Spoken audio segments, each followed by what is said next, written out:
Let me start this review by saying that I loved Mirror's Edge, the first game. It was just really good. Yeah. Also, the game is being green screened out. I'm Cyclops. I even still have the messenger bag for pre-ordering the first game. And when I heard that Mirror's Edge Catalyst was gonna be an open world, I was like, dude, that sounds awesome. I was stoked. It's such a good idea on paper. But sadly, it doesn't really work out. Perhaps I should say why. Alright, try to wrap your mind around this one. This game takes place before the first one, but whereas the first one took place in modern times, this one takes place in the future. So I guess you could say we're sending you back to the future! So it's actually a reboot. And apparently in the future, everybody dresses like a hipster. Honestly, I'm surprised they're not vaping and holding a cup of Starbucks coffee. A vape nation. I mean, look at this piece of shit. He's got a sleeveless hoodie with his hood up while wearing sunglasses at fucking night while it's raining. Can you even fucking see, dude? Honestly, I guess I can't talk shit. I like to wear my sunglasses when I go indoors, but holy shit, dude, at night while it's raining? What the fuck? Even Faith has had some mild changes done to her design, namely her hairstyle. Now it's got this weird emo flip in the front that covers her eye that has the little eye tattoo on it. Or maybe that's mascara. I mean, when she cries, it doesn't smear, so maybe it's a tattoo. Does she get up every morning and make that tattoo? Maybe she never washes. Does she bathe? Oh, also, Morgan Freeman is in this game. He, like, feeds pigeons and sends you to places. But I'm getting ahead of myself. One of the first things you'll notice in this game is that certain mechanics that were in the first game are missing. But they're not really missing, they're just upgrades. Basic gameplay mechanics are upgrades. What the fuck? They're not even advanced skills. You remember how in the first game you push R1 to do a 180-degree turn? Yeah, that's a fucking upgrade. Or hey, you know how you used to be able to wall run and follow it up with another wall run? That's an upgrade. Or you know basic parkour 101 where you roll as you land. A safe roll. Yeah, that's an upgrade. Now I know you could argue and be like, but Battle, this is a prequel. I don't know. I kind of sounded like King Kai for a second. I get that it's a prequel, so you could argue that she's not as skilled as she is later in the first game, but if the first game's not canon anymore, why would that even matter? The real sense of accomplishment in Mirror's Edge isn't from a fucking upgrade system. It's from playing the game and getting better as a player. Hiding all those basic mechanics behind an upgrade wall doesn't make us feel more accomplished, and it certainly doesn't give us a sense of progression. It's just kinda shitty, which leads me to the most exciting thing, and probably worst thing about this game, the open world gameplay.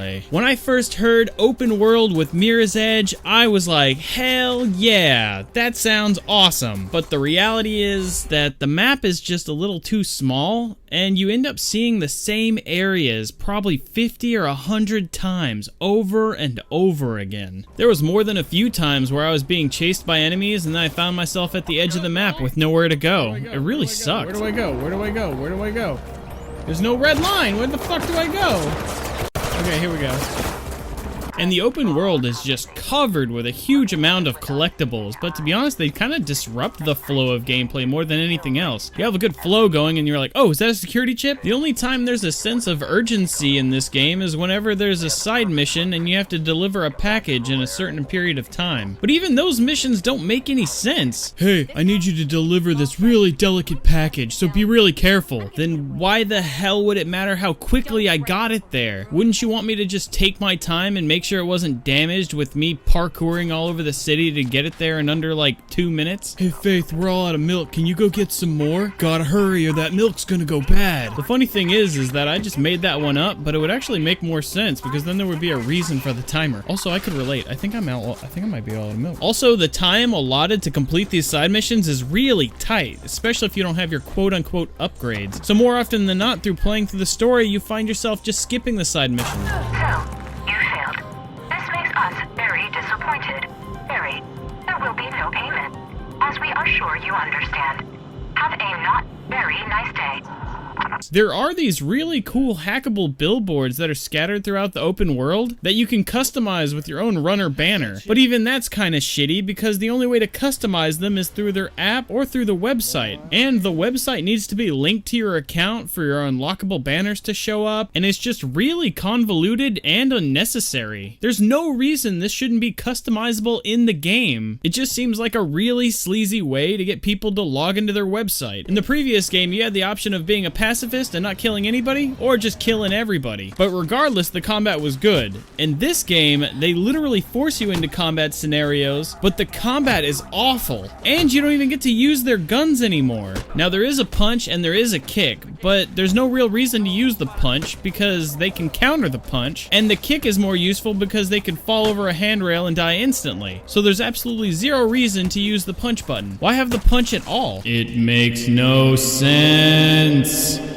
Now, the absolute worst part of the game that makes it just fundamentally fall apart is the runner's vision. It does not work. Half the time, it's not on the screen when you need it. Nothing's highlighted in red. There's no guideline on the screen. So on those timed side quest missions where it's time strict, you waste all this time looking around wondering where to go. It is the most infuriating experience. Now, in the options menu, there is 3 options for runner's vision. There's off, classic, and full. Even if you have it set to full, runner's vision will not consistently work, and sometimes it'll randomly shut itself off, forcing you to turn it back on by holding R3. Sounds like you wanted to jump around like a jackass and kill yourself until you figure out where to go.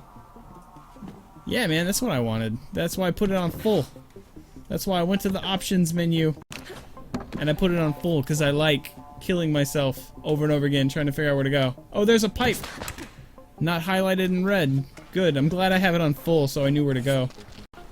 The major problem with this in Catalyst is that when you're dealing with an open world, you have no idea where to go. Left, right, up, down, straight, back. In the first Mirror's Edge, for the most part, it was linear, so you usually had a pretty good idea which way you were going. Also, on a side note, Runner's vision in the first Mirror's Edge game was more of a representation of her instincts as a runner on knowing where to go. In Catalyst, Runner's vision is like Google Glass or Turtle Glass. Maybe that's why it doesn't work all the time. Maybe the Runner's vision in this is supposed to represent actual GPS, where sometimes the GPS tells you to drive into a lake, but you're like, what the fuck, GPS? That's a fucking lake. On top of everything that I've already talked about, the driving force behind the game, the story is really paper thin. Nothing you do throughout the entire story really feels like it has any significance. Faith as a character is really uninteresting and boring. She's constantly being bullied and pushed around and told where to go. She's actually kind of a tool in this. Faith in the first game was just a really strong female protagonist. She was like a badass ninja. In Catalyst, she's more like an angsty teenager than anything else. But despite everything I've said about this game, I'm still glad at least they made another one. There is still some fun to be had in this game with the parkour and running around, but it's still really hard to ignore the faults in this game. There's frame drops, the textures are really bland and boring, there's not a lot of detail in the world, and I'm still confused as why the hell they would reboot something from less than 8 years ago. I'm just glad they ran with the series in some direction. It's just too bad they ran it in the wrong direction. Shit! Okay, this is probably the coolest part of the whole game. Whoa! Look how high I am! Whoa!